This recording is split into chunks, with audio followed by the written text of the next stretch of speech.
반갑습니다. 연산당당한 백원장 성진욱입니다. 가능합니다. 자, 그런데 우리가 이제 안면 비대칭을 볼 때 크게 이제 두 가지 볼 수가 있겠죠. 이게 선천적인 경우, 선천적인 기형이다. 예를 들면 광대뼈가 높낮이가 다르다. 또는 두개골이 한쪽이 함몰됐다. 이런 경우에는 턱관절 어떤 치료의 대상은 아니거든요. 그리고 이제 턱관절 자체의 길이가 다른 분들이 있어요. 예를 들면 오른쪽 턱관절이 왼쪽에 비해서 2cm가 길어요. 그래서 턱이 왼쪽으로 돌아갔어요. 이런 경우에도 조금 선천적으로 이렇게 기형이기 때문에 이런 경우는 사실 수술을 하시는 게 맞고요.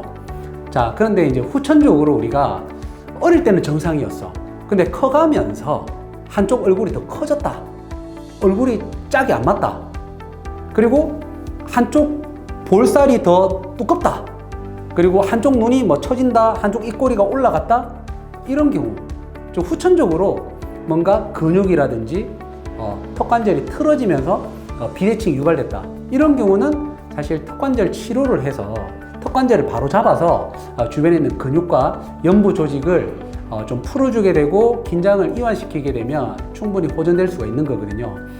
그리고 어떤 이벤트, 예를 들면 화상 때문에 목 오른쪽으로 화상을 입었어요. 그럼 이쪽 근육들이 짧아지겠죠. 수축되고. 그러면 이제 턱도 돌아가게 되고 안면도 이제 표정이 일그러지게 되고 안 맞는 경우 있어요.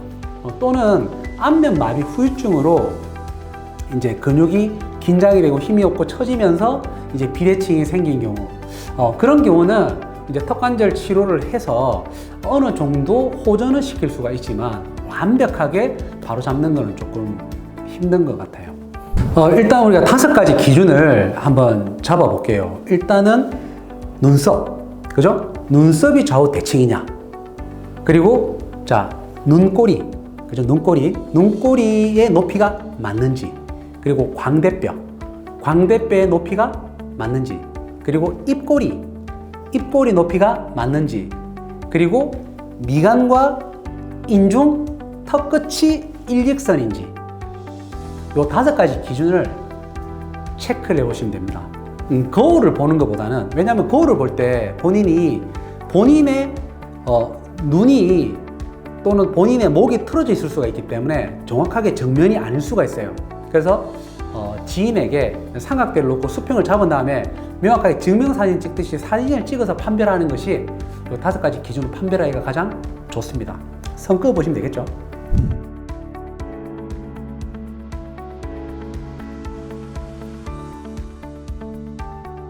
근육적인 문제가 많다면 보통 10회 정도면 본인이 약간 느낄 정도의 호전도를 느낄 수가 있고, 이 10회 정도면 남들이 봤을 때 너 좀 달라졌구나 하는 느낌 정도 느낄 수가 있고요.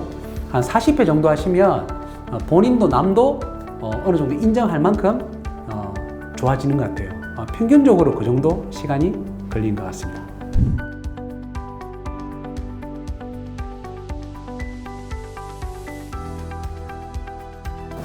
턱관절만 보는 게 아니라 턱관절과 두개골, 턱관절과 목, 척추를 같이 본다는 점.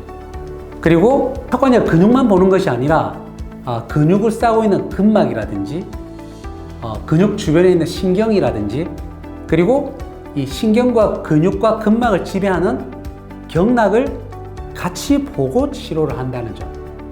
그리고 마지막으로 턱관절의 문제로 인해서 2차적으로 목이 틀어진다든지 또는 척추가 정렬이 틀어진다든지 해서 나타나는 2차적인 문제들까지 같이 보고 치료한다는 점에서 차별점이 있다. 이렇게 설명드릴 수 있을 것 같습니다.